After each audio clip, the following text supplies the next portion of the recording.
জমিজমা বিরোধের জের ধরে নিজ মাকে ধারালো অস্ত্র দিয়ে কুপিয়ে গলা কেটে হত্যার অভিযোগ উঠেছে সন্তানের বিরুদ্ধে।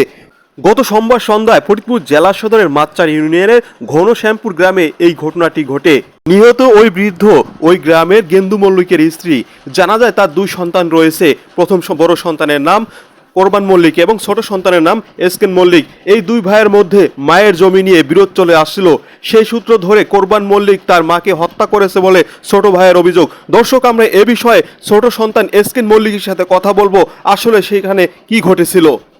জানা যায় নিহত বৃদ্ধ বড় ছেলে কোরবান মল্লিকের সাথে বসবাস করতেন এবং ছোট ছেলে এসকেন মল্লিক কন্যাত্র ভাড়া বাসায় বসবাস করতেন।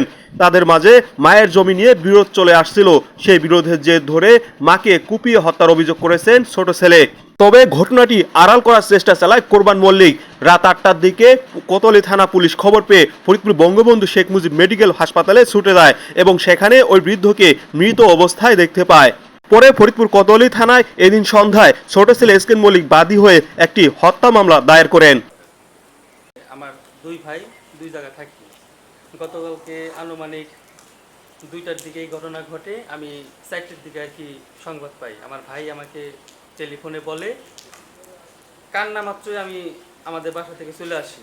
এসে দেখি যে আমার মার গলা কাটা, গলা দিয়ে রক্ত বাইতেছে। আমি তৎক্ষণিক জিনিসটা না জিজ্ঞেস করেই আমার ভাই ভাবির সাথে করে আর কি চলে আসি হসপিটালে।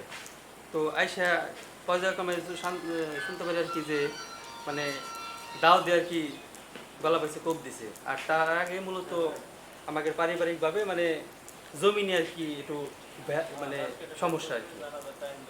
আমার জমি ওই ভাগ বাটোয়ারা নিয়ে এই সমস্যাটা আর কি। কোপ দিছে আমার বড় ভাই, ভাবি আর ভাস্তি। আমার সন্দেহজনকমূলকভাবে আমি তিনজন আর কি আমি দোষী সাব্যস্ত করতে চাই।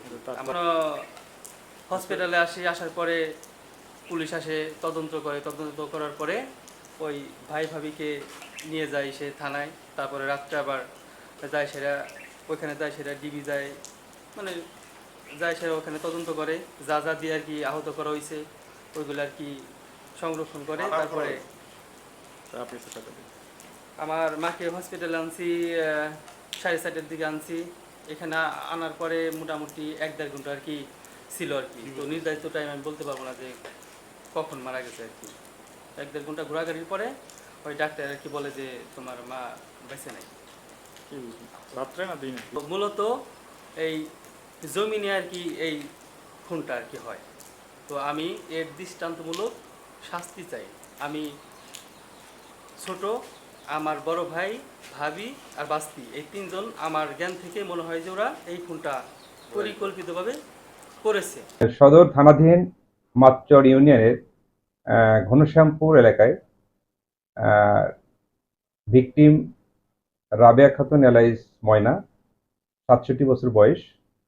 গোপন সংবাদের সূত্রে আমরা জানতে পারি যে বঙ্গবন্ধু মেডিকেলে একটি লাশ আছে। আমরা তাৎক্ষণিক সংবাদ পেয়ে কোতোয়ালি থানা পুলিশ সহ ঊর্ধ্বতন অফিসার আমরা বঙ্গবন্ধু মেডিকেলে যাই এবং সেখানে গিয়ে দেখি যে একটি লাশ মর্গে আছে, গলা কাটা।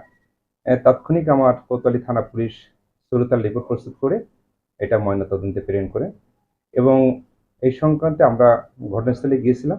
ঘটনাস্থলে গিয়ে আমরা তদন্ত করে দেখি যে ঘনশ্যামপুর একটি ঘরের মধ্যে একটি কক্ষে তাকে গলা কাটা অবস্থায় পেয়ে ভিকটিমের আত্মীয়স্বজন তাকে নিয়ে